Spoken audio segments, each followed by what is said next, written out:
What's up, shooters? My name is Logan, aka Spiderhands, and welcome to SP Interviews for the 31st installment, where today I'm going to be chatting to Jay Banwell of the Act Bandwell. And if we switch over to here, we have the man on the screen. Feel free to tell us about yourself. Spider, I'm just turned 60 years old, and here a couple of weeks ago, and I probably started with music actually at age 9, on the recorder and then the trumpet. My dad played trumpet, and things expanded. And of course, in junior high or middle school, like a lot of kids, is where it really took off. I got into playing bass guitar and stuff like that, and had the moments where I knew I wanted to write songs and get music involved in my life, and it has been pretty much ever since that time. And so I've been, I guess, writing songs since about age 12 or 13. And currently, in addition to Bandwell, as you know, in the past, the other band I have, Purple Look Play, also is another band, and I'm the sole member of Royal 62 Records company, and it's the umbrella over both those bands. So that's what I do. That's fantastic. And considering the journey that you've had over the last 50 or so years with your music, which artists and musicians inspired you along the way? When I was younger, and it was based on what my dad had presented to me a lot of times, believe it or not, I would say some of the first music I listened to, Grand Funk Railroad, got me inspired to really play both bass and guitar, and I loved their songs. But also country influences came in early on with Waylon Jennings and The Who. Early on The Who and the Beatles, I was raised up on the Beatles, and those acts really got me going quite a bit, I would say. The Beatles, there's such a wide range of things to learn from the Beatles, besides just the way they compose songs. You can get into George Martin and learn how he helped their act and how he produced, and all the things behind the scenes, I think, are good lessons for any musician when it comes to songwriting and stuff. So, well, I'm sorry. My cat here was just trying to overtake the computer. I'm sorry. Keep going. It's okay. It's great that your cat's trying to participate in the interview, My cat wants to be involved. Yeah, Cheddar wants to be involved. So, to be fair, the Beatles are kind of the gold standard of songwriting and musicianship, I guess, for the most part of the 20th century. How would you describe your music, though, the kind of music that you make? I would say that I really place a lot of emphasis on the lyrics in trying to tell a good story. And I think that's really important. And I think a lot of music fails to do that. And a great inspiration to me that I really learned the science of writing songs from, I would say, is Jimmy Webb. He has written so many great songs over the years, MacArthur Park, so many songs that Glenn Campbell did and that other artists have done, that I would think that both musically and lyrically, he really scientifically puts it all together so nicely. If you learn to take his approach to songwriting, I think you're going to do well. And so when I write songs, I really want to try to present the best picture to people that I can, so they can be into it, in it. And I think if you do that, you're going to do well as a songwriter, something that people can relate to. Absolutely. No, it's fantastic, because I've listened to some of your material through Purple Look Play, as well as your the one I've listened to over the course of researching this interview, which is Bandwell. You don't just have the vocals, though. You have a wide range of instruments. How do you choose the instruments that you have in each arrangement? Good question. Well, that's a tough one. I start putting the song together. I think like an artist drawing a picture, they decide on certain colors they're going to use or a background, and I treat instruments that way. Bandwell, opposite a bit of Purple Look Play, tends to contain more organic instruments, more acoustic guitar, piano. There's mandolin on War Stories involved, orchestral instruments, etc. Not to say there'd be some electric guitars there, but I start to just envision, how do I want this song to sound in my mind? And I can be literally sitting in the living room, not even in the studio, and I'll get an idea of what I want it to sound like, and then I'll make a list of instruments. And sometimes I only want a few instruments, and sometimes I want a lot. And it goes from there. And sometimes, honestly, when I start recording, I'm like, you know what?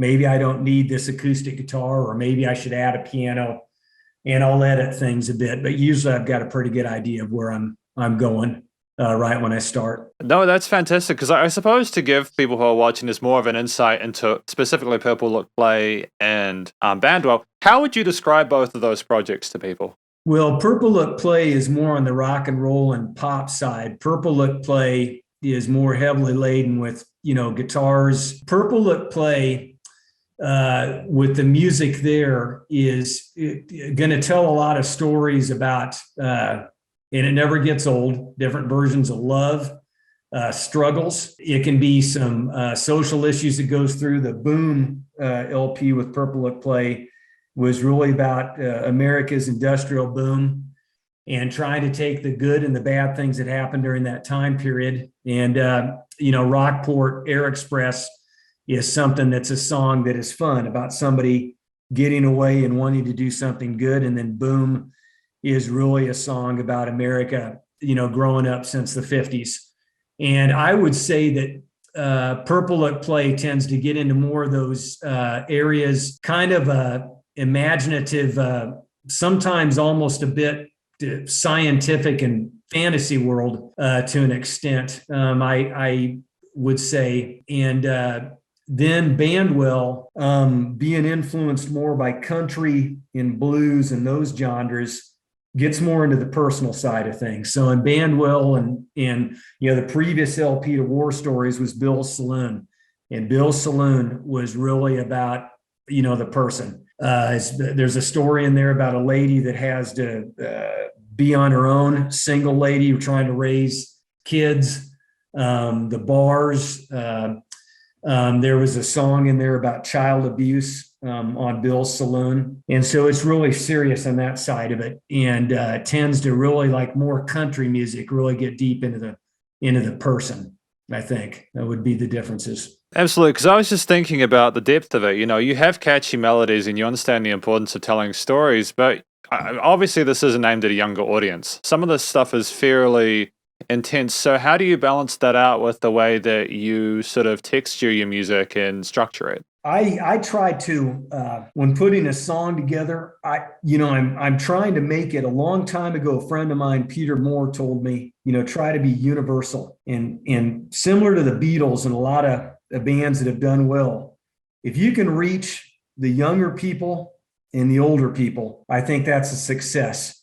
And in putting together War Stories, there were influences most recently out of bands that are newer. For example, Murphy and Sons, or whatnot. If you listen to Fall In, there is no doubt that there's influences out of Murphy and Sons, but there's also some influences on War Stories out of older country related musicians, Waylon Jennings and the like, and Glenn Campbell. When I think of Shiloh, I've got to say that Jimmy Webb has a lot of influences on Shiloh, because I've taken a country idea and I've kind of Frankensteined it with MacArthur Park. I've got a beat going on there. I've got a middle section where it totally gets away. I've got a bridge that has lyrics, which is unusual. And then it goes back in to the verses. And I think by doing that, you're going to have a chance of reaching younger and older people alike. And the musicians I work with, out of Germany, Thomas Niedermeyer is one of the pieces that's both in Purple Look Play and Bandwell. With Thomas, I think he just appeals to a lot of younger people, but people my parents' age like him too. But Thomas, I think a lot of younger people like to listen to him.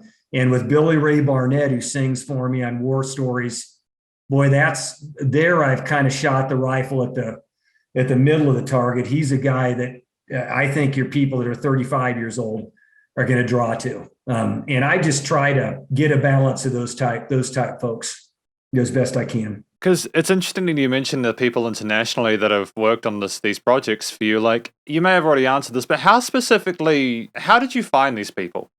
A couple of very good leads came on Air Gigs. Air Gigs is a web-based organization where you can go on and search out musicians that are looking for work. And there's a lot of great musicians on air gigs. In fact, on this most recent project, on Major Digby, the drummer that plays on that, Jim, he plays with Rascal Flatts. You've heard of the band Rascal Flatts. Fiddlin' Dan, who plays banjo and fall in, has played and backed up Carrie Underwood. So these are musicians that continue to look for work, whether they're not very well known or they've played with well-known acts. And you have to look on there and just listen to their samples and then go out on the web and explore. And to be honest with you, Spider, there's some musicians on air gigs that I don't think are very good at all. And you stray away from those. Usually they will not have very many ratings. They'll have low ratings. You're going to tend to pay more for musicians that are better, greater musicians. And Niedermeyer is one of those, Billy Ray Barnett, and so on and so on. And I have found great drummers on air gigs, several drummers, just looking on how I want a beat and stuff like that. So air gigs has been a real good help. And then I also get local help out of friends I've known for years that I've played with in other bands. Tom Fike, I've known since I was 17 years old. He helps on this project and does a great job. Terry Olson is a local. He's also played on Purple Look Plays material. And I've known Terry since he was 13 years old, probably. So those are musicians that I've just known and grown up with. And that's what I do. I just try to get the best and brightest as best I can. No, absolutely. That's fantastic. Well done. There's a lot I want to comment on, but that would involve multiple questions in one take. So with these international sort of connections that you have, how do you handle the studio process? Like, how do you handle the recordings and stuff? Well, that's the great thing about modern technology is you're probably aware that with the digital audio software nowadays, I can put down tracks. And then, for example, with another fellow musician or on air gigs, I will send them an email message. I'll send them an MP3 file of kind of a rough mix and draft. And I'll say, hey, Thomas, here's a copy of the lyrics. This is kind of what I had in mind. I'd appreciate it if you'd consider doing this song. And I know what Thomas sounds like. And then in a week or 2 weeks, he'll send me back a take and he'll say, what do you think of this? And in his case, I pretty much liked everything he sent me. He knows what he's doing. He's great on his own. And then I just take that audio file and I just drop it in with the other tracks. It's electronic. So I'll grab it on a cloud or whatnot and plop. And I do that with drum tracks and whatever else I'm looking for. It's easier with vocals because usually there's just one or a couple of tracks. With drums, it'll be 17 tracks, but you just, highlight on them and plop and then mix them in there. And it's amazing what you can do with technology. And that gives me a chance to reach across the pond, reach around the world, reach in the US and go anywhere and get what I need. So that's what I do. That's fantastic. I mean, because vocalists will be tricky, right? Vocalists are kind of tricky because you need to find someone who can not only sing, but who can also deliver professionally, but also right. How do you find vocalists that deliver authenticity through the performance? Again, it's a judgment call. So much of this is subjective, and I'm not a mixing engineer, and I'll barely say that I'm a producer. But you just have to listen to the sound of the vocalist on the work they've done, and like for again in the example of Thomas, he can be found on YouTube. And when you listen to him sing, it's like there's a guy that his heart, his chest, his soul are in his vocal. And whether it's an original Thomas is doing or when he does a great job on covers as well. And then it's a judgment call on my part. It's like, there's somebody that, like I've heard a great producer say, with a vocalist, it's got to be somebody that's right. That's the best way to define it. Are they right? And when you find that, that's somebody you want to stay with. And in Niedermeyer's case, he's also an audio engineer. He's in tune.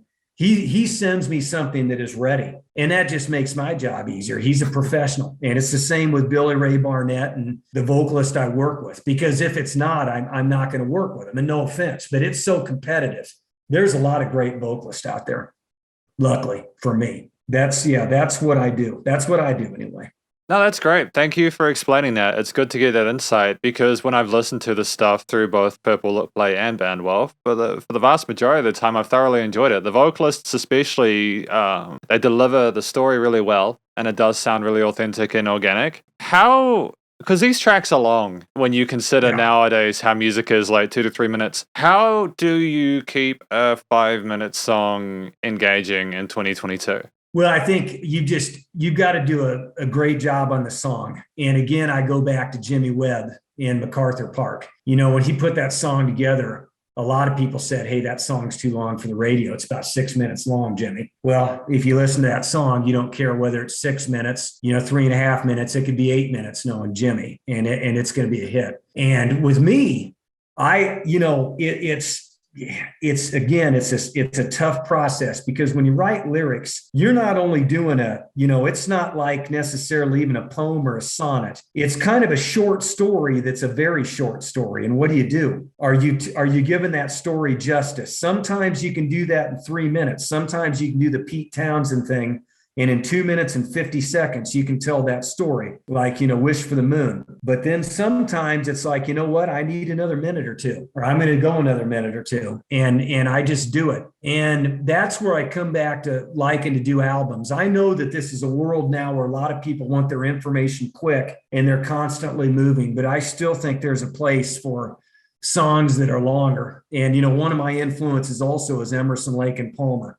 And those guys, I love them so much. They improvise, they do counterpoints, they go and go.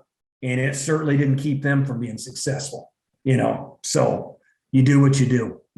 But absolutely. Would you argue that maybe at some point there's going to be like a counterculture of people wanting longer experiences just because it's too stressful taking in short songs all the time?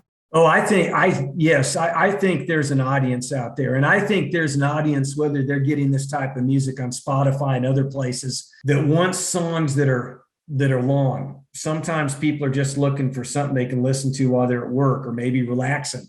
Maybe they want some George Winston piano work or something. So I think that market, if we want to call it that, is out there, Spider. That's a good question, because a lot of radio stations nowadays, I think, almost just pretty much don't allow that. And I still think there's an audience. And I even would beg to say, I think there's some younger kids that are okay with that. I really do. Even some rap songs that are long, that might seem to be longer than normal. So I mean, definitely. Like with the review work that I do outside of these interviews, I typically like 1 in 10 tracks I receive will be an instrumental, and they'll be long. And what's so beautiful about it is that most of the time, because it's an instrumental, there's no vocals. Somehow we're just transported until the end, and it's like, how yeah, did that happen? Oh, maybe the song motif, the original idea was developed, and it yeah. changed throughout, and it was engaging the whole time. Yeah, and I tried to do that on Harlem Hellfighters. I put an instrumental on War Stories. I pretty much almost each one of my albums is going to have at least one instrumental on it, and that's just something I like to do for balance. Is put one instrumental on, and I did that with the Harlem Hellfighters on this one on War Stories. Like, how do you then balance that out if you don't have the lead voice with the melody? Like, I know I've just said develop it. What does developing even mean?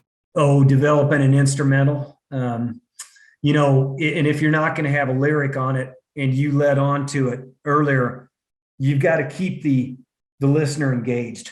So you might vary the melody slightly, or in the case of what I've done on Harlem Hellfighters, is I've got some changes in it, and I've got a bridge area in there and such, and then also adding in Terry Olson's guitar solo, and then we get to the end and we have a change in the chord progression. I tried to think about, if you remember the old band, the Ventures or the Safaris, and a lot of the instrumentals they did. If you just kind of listen to what they do and follow that template a bit, that's what I tried to do, for example, on the Harlem Hellfighters, bring in some trumpets and orchestra instruments and keep it interesting. And then I think people will follow it. Well, yeah, because if you've got like war stories, for example, you do have the brass and the military bands and stuff, right?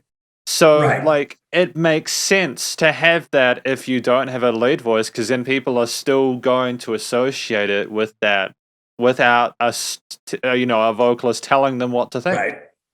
Right. Beyond the instrumental performances and the songwriting, first of all, when is this coming out? Tomorrow morning. Hey, great question. Hey, thank you. Yes, July 1st.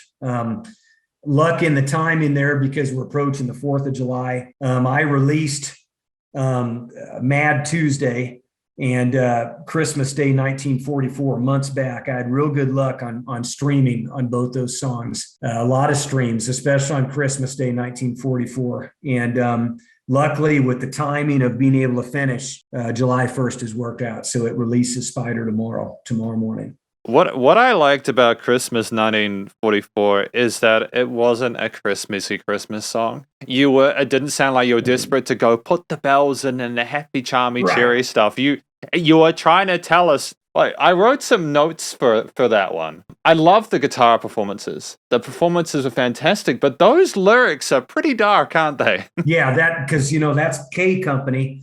The Men of Company K is a great book, and they had to fight in the Battle of the Bulge, and that's the setting for that story. And it's true. I mean, they were fighting during Christmas Day, and in war, it doesn't stop. It doesn't matter if there's a holiday or not. And all of that in the verses is true. Attending church services, getting shot at on a march outside of it, the brutal fighting in the forest, whether it was a beautiful snow setting or not, it's brutal in war. I just tried to make a picture of what happened. And I tried to, again, redraw that picture from that time period. Yeah, because while I love the music I've heard from you from Banwell, it's just so looking through the lyrics. I listened through Fallen and also This War Goes On. Wow, especially the stuff in This War Goes On with the post-traumatic, the PTSD kind of stuff.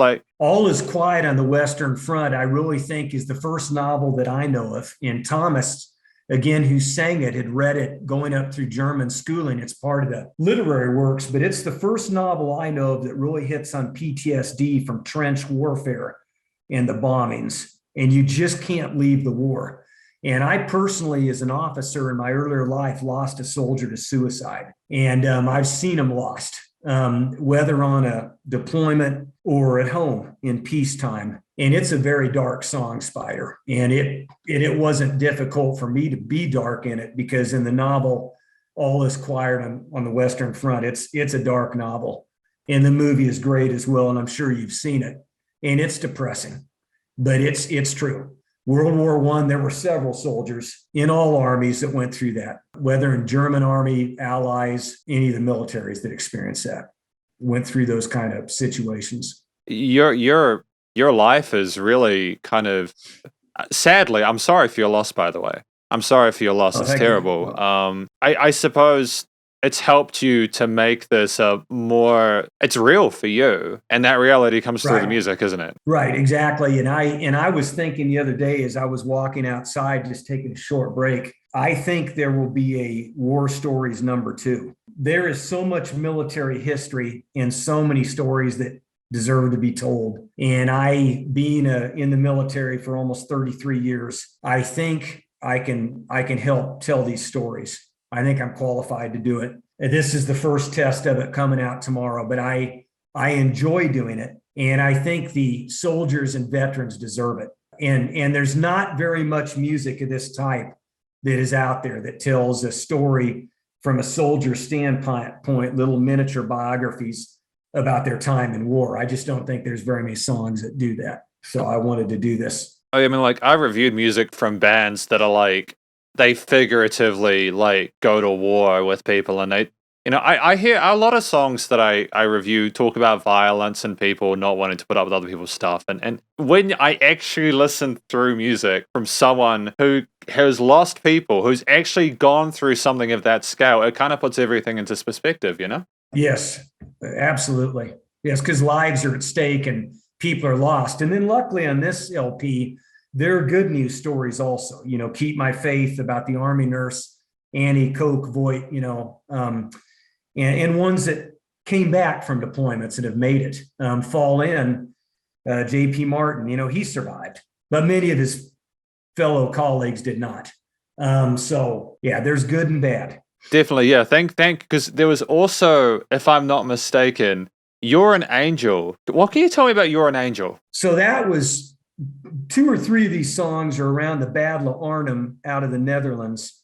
And You're an Angel is based on the true to life story of Kate ter Horst, who was a Dutch housewife that had her home made into a makeshift aid station for Allied soldiers that were wounded and dying. And in the Battle of Arnhem, which is a great book by Anthony Beevor, that's what really brought to me Kate's story and numerous others. Major Digby evolved out of that book as well. And that's a true story, a real British officer. And he was involved right close to, in all proximity, Kate's neighborhood. And that was a brutal war in the Netherlands. The Germans had it pretty much occupied. And then Mad Tuesday, Spider, was based on the unfortunate premise. There were radio waves that came out, and people had thought that the Allies had maybe liberated, Dutch Netherlands, and that wasn't the case. Kate ter Horst went up on the rooftop to see the people jumping in, thinking, hey, I think maybe we're home free now. Maybe things are going to get better. And then unfortunately, they found out they weren't better. And it was a very brutal war. And Kate really helped with the casualties that came out of the fighting over the bridge and the other key pieces of terrain fought over in that war. And she was a great lady, great lady. You can't ask for more out of a person than out of a civilian to give up their family time and their homestead like that and treat soldiers. She read biblical passages. Soldiers were dying in her home. See, for someone like me who lives in New Zealand and who's never had to experience anything remotely like that, I'm so thankful to what you're doing, Jay, because it's teaching me about stuff. I think that's the biggest thing for me with what I hope people not only benefit like the veterans and stuff, but I hope that people can be educated about this and learn things that they may not have known so they understand the topic better. That's my hope. That's certainly my hope. And we'll see if that happens. I try to make as best I can, put as best I can into the lyrics and hope that people look into it further. Maybe find a book, maybe rent a movie, tell these stories to their family, do whatever they're going to do because it's out there. I mean, I suppose the thing I missed about the production side is you mentioned like your situation as a mixing engineer and a producer, right? Like how did you get it mastered to the quality that it is? Because you can tell a story and it can be phenomenal, but that side of things isn't it can be a bit rough, Well, the mixing engineer I give credit to that does all the great work there is Tim Keckley. And when I send my files to Tim, I give him some notes as best I can about what I'm thinking. But Tim really puts all that together. There's a lot of, you were talking about darkness earlier. Tim, with some of his reverb settings, Spider, and his effects, I let him do that. Some musicians get more into that. I try to lay down pretty clean, dry tracks. And I might think in my mind, hey, this might be a good place for an echo, in the case of This War Goes On, maybe a gunshot effect, some other things. But Tim is really the guy that helps make that happen, and is the mixing engineer he's been the mixing engineer basically on my last 3 projects, and I think has done a great job on Boom and Bill's Saloon and War Stories here. It's been Tim Keckley helping on that, and a shout out to him. That's phenomenal. So like, are they doing the mastering as well? Is it all in-house? Yeah. Cool. Yeah. And to be honest with you, in the future, that's another thing I've got to look at is even more additional mastering, because that's a whole nother science. There's a gentleman in Omaha, Nebraska, and I might just work with him to do just a pure mastering on the next project I do, or I might send some files to him that I have. Tim has brought him to my attention. There's a lot in it, Spider. There's so many different things that can be done. And like, especially with mastering chains, like you can copy and paste a mastering chain, but you kind of can't, because even the mastering side of things, if you don't have the right nuance in there, it can completely ruin the vibe of the track. Because like, I suppose if you've got your mixing and mastering sorted, how do you release it? So, what I do, I try to get it out on as many mediums as I can. So after Tim has sent me drafts and I'm happy with them, I work with Spotify. I really go originally at first to DistroKid. And even within DistroKid, there's an allowance there for an additional mastering setting for digital songs that supposedly will make it sound better, will improve the sound of audio files. And then I have my websites, and I put the tracks on there on either Banwell or Purple It Plays websites accordingly. And that's what I do. And as I learn more, I might do some additional things, but that's what I do. No, that's fantastic because like it's good to have your music on your own website. Like, do you like are you able to sell your music? Like, do you do physical copies or is it purely like kind of digital stuff at this point in time? Now it's digital. Now you ask a real good question, because initially when I'd taken my things out of mothballs and did my first release of the Mating Dance, that I also came out with CDs, but Spider, CDs are kind of starting to fade out. And I'm not one that doesn't say, hey, I wouldn't do CDs, but I almost think there might be more of a demand now for vinyl than there is a CD. And I can do that. I can go to places like CD Baby, or I can go to other vendors and get that stuff done. If I see the demand setting, I will do it. From what I have learned and seen, most of the music purchasing is going on via streaming. That's just kind of the world we're in right now. And Spotify obviously is a big part of that, DistroKid and other places. So that's what I'm doing. But if I get the demand to do a vinyl release or whatnot of one of the projects, either this one or past ones, I will do it. If the demand is there, I'll do that. Oh yeah, because this is like kind of pseudo kind of sophistication to vinyl. When I think of vinyl, I think of sitting in a room with like something on ice, listening to a vinyl player on the side, right? Like, whereas with a CD, you're not going to walk around with a CD. You got your cell phone that's basically got a million of those songs on it. With what you're doing with the war stories, with Banwell, and do you think would you be able to do any live stuff with that? Yeah, I could. But you've probably seen and know that I'm primarily a studio musician, and that's how I work best.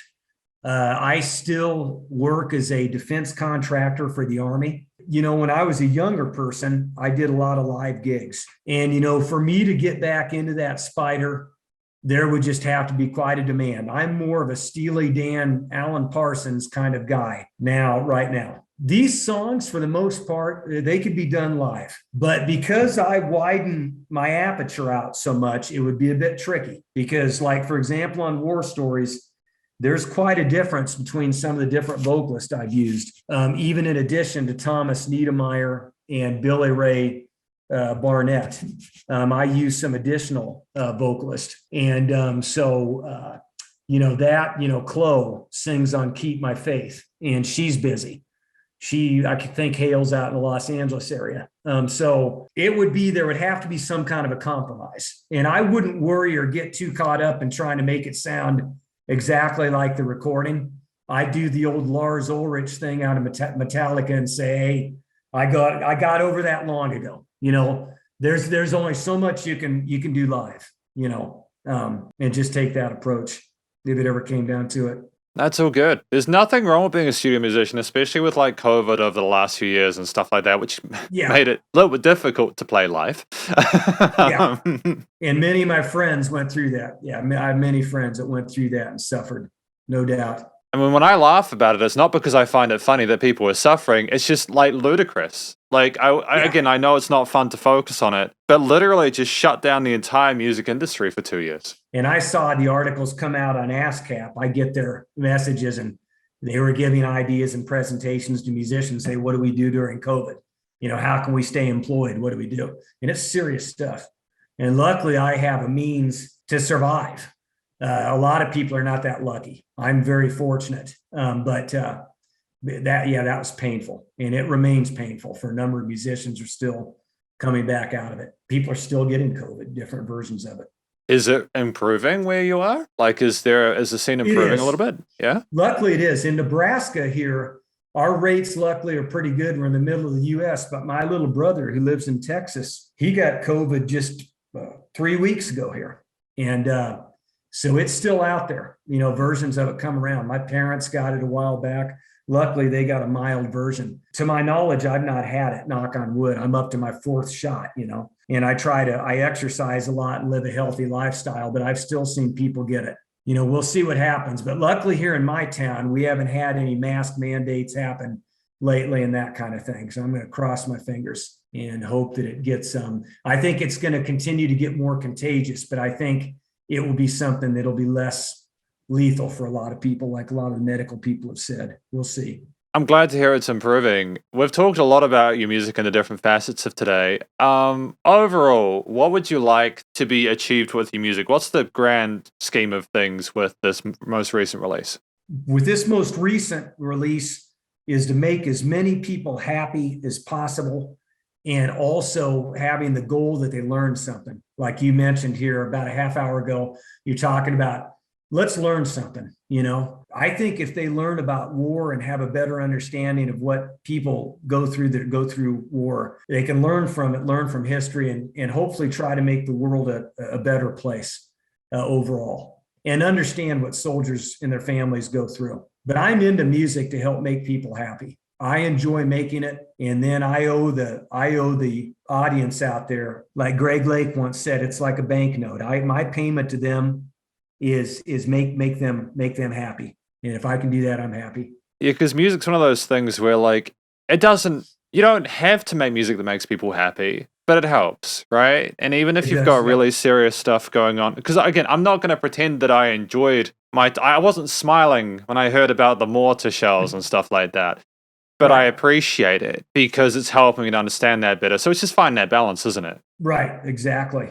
Yeah, lyrics are sometimes going to be painful, and it's like some of the things we see and hear, you kind of cringe, but that brings out the senses, and then hopefully when the song's done, even it happens, you walk away and go, hey, I learned something there. That made an imprint on me, or hey, I didn't like that mortar shell, but I sure like that sax solo. If you can take away something positive, let's do it. And I tried to do that, and this war goes on. I even tried to do a little Pink Floyd on the guitar there, a little Gilmore, make that guitar sound nice and dark and evil in that tune. That's what it needs. So yeah, legitimately, without any bias, I'd say this is probably one of the better albums I've listened to this year. Just primarily because of the depth of it, the maturity of it, the approach to the musicianship and songwriting, and the vocal performance is pretty stellar as well. And the production was great too. So well done on that. Is there anything else that you'd like to tell us before we say our goodbyes for today? I'm anxious to start. I'm really excited about War Stories coming out tomorrow. I predict, and I hope I don't jinx myself, that it's going to stream well based on the singles that came out. And then I look forward to getting to work on Purple Look Play's next release, and that's the Purple album. That's going to be the title of that one. And it is 180 degrees away from War Stories, and that's not a bad thing. But it is a different zebra in the zoo. We'll just say that. So that would be my last message to everybody is, hey, enjoy War Stories. And I look forward to then presenting to you the Purple album. Give me time to get it done. Absolutely. No, you take all the time you need. Your music's great and good things take time, right? Thank you. I hope so. That's the hope. Jay, thank you very much for your time today. It was lovely to hear more about Banwell, and also to get clarification on both Purple Look Play and Banwell. Best of luck in future to you, and I wish you the best of luck with War Stories. Thanks very much, Spider. Greatly appreciate it. And that was effectively my interview with Jay Banwell of Banwell. We chatted to Jay today about Banwell as well as Purple Look Play and War Stories. And this was a really interesting time for me personally because I chatted to someone whose music I actually really, really deep. And I know that sounds so basic and bargain basement, but hear me out. Jay, having done service and everything like that, and having lost troops to PTSD and everything like that, or to suicide, it's terrible. It's terrible, and I think that Jay does a great job of balancing out the intensity of some of those stories with the music. But I also think it's a very mature take on the subject, and I think that Jay absolutely smashed it. And yeah, hopefully you enjoyed the interview today. If you did, please do go show Jay Banwell and Banwell some love via the various social medias, and I think he's got a website as well. I'll put that here. Stay cool and stay safe, and please remember to support your local musicians and artists at this point in time, as they need the help more than ever with all the crazy stuff going on in the world. And I will catch you in the next interview. Spider hands up.